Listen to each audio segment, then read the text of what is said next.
Quatméaliennes, Quatméaliens, mes chers amis, encore une fois, la pandémie nous empêche de célébrer les vœux dans la salle polyvalente comme de coutume. C'est regrettable car cette cérémonie nous aurait permis de nous retrouver et surtout de rendre un dernier hommage à mon prédécesseur Yann Noah, décédé le 20 juillet 2021. Après le confinement vécu en 2020, 2021 aurait été plus clémente, même si le premier semestre a vu toutes les manifestations de la commune annulées. Les associations ont donc perdu ce financement, mais la commune en a tenu compte et le dispositif Passe Asso, une initiative de la région aidée par le Pays des Abers, ce dispositif leur a permis d'avoir un peu de trésorerie. Nos enfants qui étaient retournés à l'école n'ont pas pu faire leur kermesse pour la seconde année consécutive. Espérons qu'en 2022, ils puissent la faire. Heureusement, au cours du second semestre, la vie a pu reprendre. Quatméal VTT a fait plaisir à beaucoup de personnes en maintenant son American Dinner. Les gens avaient besoin de se retrouver. C'est presque 150 personnes qui se sont retrouvées dans la salle polyvalente pour un moment convivial qui fut très apprécié. L'APE a aussi pu organiser exceptionnellement cette année un jambon à l'os au lieu du traditionnel kick à farce qui, faute de personnel, n'a pas pu être organisé.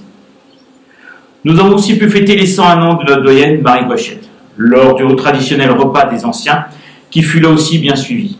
À cette occasion, les jeunes élus du conseil municipal des enfants se sont présentés et sont restés manger avec nos anciens. Ce mélange intergénérationnel fut apprécié de tous. Le mois du doc, après avoir été annulé en 2020, a été reconduit. Catherine Ness, notre nouvelle référente culture en remplacement de Daniel Rouet, Laurent Cognette, notre salarié de la bibliothèque, et les bénévoles de celle-ci ont fait en sorte que ce moment culturel se passe très bien. Je les en remercie. En cette fin d'année 2021, nous avons dû nous résoudre à annuler le goûter de Noël. Mais nous avons maintenu le spectacle de clown qui a bien plu aux enfants ainsi qu'aux parents. Je remercie Adrien Quélec, notre nouveau référent association et animation, pour sa bonne gestion du spectacle. Je n'oublie pas Cathelonès et Jessie Masson qui étaient présentes pendant le spectacle pour son bon déroulement, et bien sûr nos petites mains, Annick Legouet et Geneviève Piel, qui ont confectionné les sachets de chocolat qu'on a pu distribuer aux enfants. Cette année encore, le Père Noël avait mis sa boîte aux lettres sur la place de l'église. Toutes ces décorations ont été réalisées par les bénévoles de l'association Festiquat. Je les en remercie. Nous avons pu maintenir le marché de Noël que Festiquat avait organisé. L'année 2021 marqua aussi le départ d'un des piliers de la commune. Après notre secrétaire Sylvie Lebris en 2020, c'est Jean-Luc Boucher, une figure connue de toute la population quatméalienne, qui a fait valoir ses droits à la retraite en avril, après un peu plus de 30 ans au service de la commune. Il a été remplacé par Jean-Marc Ridel, un habitant de Pouilly. En avril, la commune s'est vue décerner le prix Zéro Phyto pour les efforts faits en faveur de la suppression des produits phytosanitaires. Ce prix Zéro Phyto vient récompenser la commune qui utilise uniquement des techniques alternatives au désherbage chimique pour offrir une meilleure qualité de vie. Depuis janvier 2019, la commune n'utilise plus de produits chimiques pour l'entretien des terrains de foot et du cimetière. Nous avions décidé d'agir un peu en avance sur le calendrier en ne traitant plus les trottoirs et les lieux publics. En effet, une loi interdit tout produit phytosanitaire. Cette loi est entrée en vigueur au 1er janvier 2022. Je compte d'ailleurs sur vous pour entretenir les abords de votre logement. L'embellissement de la commune passe d'abord par tout citoyen qui balaie ou entretient les trottoirs devant chez lui.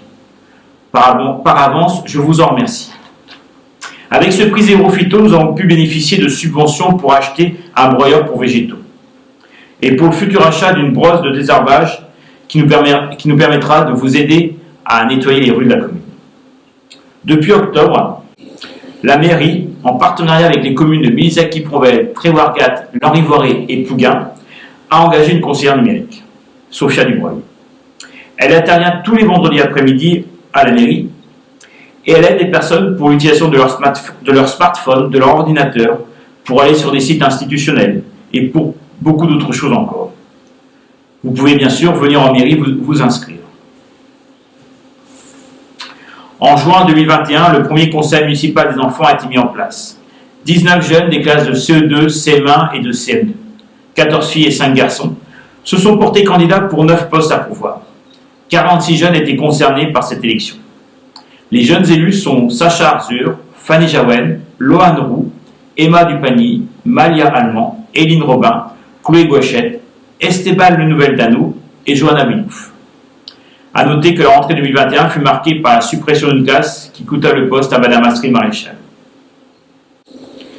En cette fin d'année, une animatrice jeunesse a été engagée par EPAL dans le cadre d'une convention qui lie Bourg-Blanc et Coatméal à l'organisme de gestion de l'accueil de loisirs.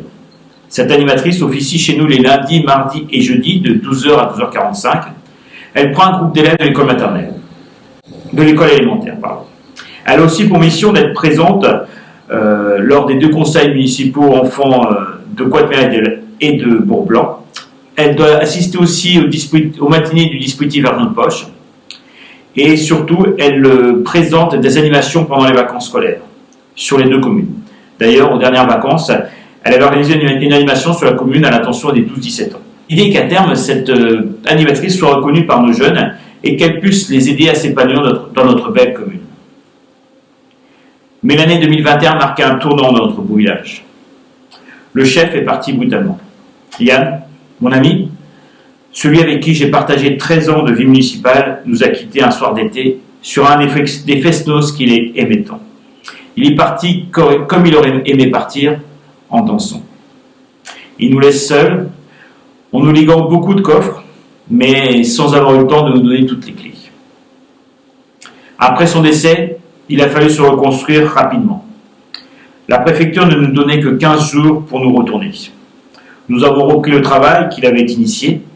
Ce ne fut pas chose facile, mais heureusement, grâce à l'équipe municipale qu'il avait construite, nous avons pu nous relever et repartir au travail pour le bien de notre commune. Je tenais à remercier toute l'équipe municipale qui m'a fait confiance en m'élisant maire. Je le remercie aussi d'avoir accepté le poste ou la mission qui leur a été confiée. Chacun, avec le temps qu'il peut y consacrer, a un rôle et tout cela crée une harmonie et une bonne ambiance de travail. Merci à tous. Mais je n'oublie pas nos agents, car sans eux, les élus ne sont rien. Les élus donnent la direction, mais ce sont les agents qui la maintiennent. Et si nous ne travaillons pas main dans la main, cela peut créer des problèmes. Bon, bien sûr, nous ne sommes pas toujours d'accord, mais nous œuvrons tous, agents et élus, pour le bien de la commune. Je finirai par quelques chiffres. Au 1er janvier 2022, nous sommes 1114 habitants. Nous avons eu 23 naissances, dont 8 filles et 15 garçons, alors qu'on en avait 15 en 2020. Nous déplorons 6 décès, mais nous avons célébré 7 mariages et 5 Pax.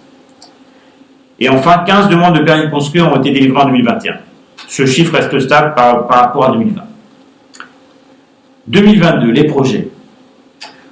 Nous allons continuer l'effacement de réseau. La fibre va bientôt arriver sur la commune. Le boîtier de raccordement a déjà été posé près de l'espace de covoiturage. Malheureusement, il ne concerne qu'une partie de nos habitants. Ceux de Castuel seront fournis par un boîtier venant de Bourg-Blanc. Ceux de Carambléau-Querpère par un boîtier venant de Milizac. Et enfin, ceux de Carvagène, tout le haut de Coatméal. Le nord de Coatméal sera alimenté par un boîtier qui vient de Trégueux. Enfin, comme l'avait dit Yann, la totalité de la commune devrait être fibrée d'ici 2 ou 3 ans.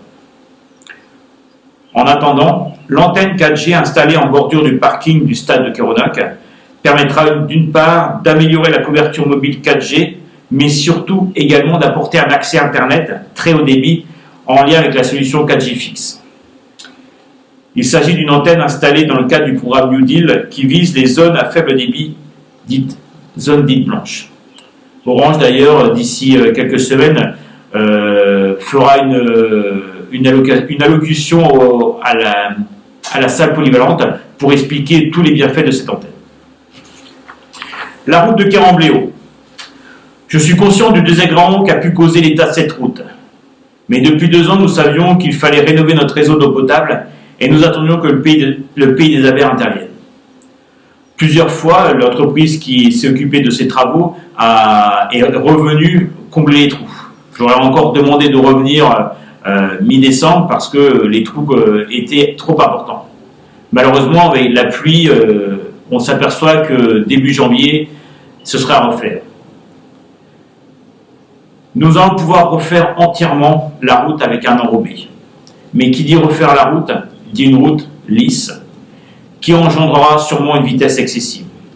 C'est pourquoi nous travaillons depuis quelques mois avec la gendarmerie et d'autres acteurs afin de voir quels sont les aménagements possibles pour réduire cette vitesse. Le projet Cœur de Bourg prend forme. La société, ici même, a été recrutée et sera présente sur la commune dès le printemps pour recueillir la parole des habitants, quel que soit leur quartier. La société a décidé de constituer un groupe de travail extra-municipal et fera des permanences au centre-bourg afin de montrer l'avancée du travail. Et ce, pendant les 9 mois de concertation avec les habitants. Par ailleurs, le conseil municipal des enfants, encadré par nos élus Jessie Masson, Catalomnès et Annie Le Guen, a travaillé sur la création de 2 hôtels insectes avec nos agents Kevin et Jean-Marc, aidés par Hervé Le Guen. Ces 2 hôtels insectes seront mis en place le 22 janvier. Nous continuerons à proposer des matinées citoyennes et le dispositif argent de poche va perdurer. Il sera désormais encadré par nos agents techniques, par Hervé Le Guen, notre jeune retraité, et par les élus Catalomnès, Geneviève Biel et Denis Gervais. Enfin, en ce qui concerne les logements, un particulier va mettre en vente une vingtaine de lots près de l'espace de covoiturage. Des lots libres de tout constructeur d'ici la fin de l'année. Vous serez bien sûr tenu au courant via notre page Facebook ou sur notre site internet de l'avancée de tous les travaux mentionnés. Mon bureau vous est ouvert. N'hésitez pas à prendre rendez-vous afin que nous échangeons sur des sujets qui vous tiennent à cœur. En attendant de pouvoir un jour vous serrer la main ou vous faire la bise, je vous souhaite à tous une bonne et heureuse année 2022, qu'elle vous apporte joie, bonheur et surtout la santé à vous et à ceux qui vous sont chers. Gloire Esmat.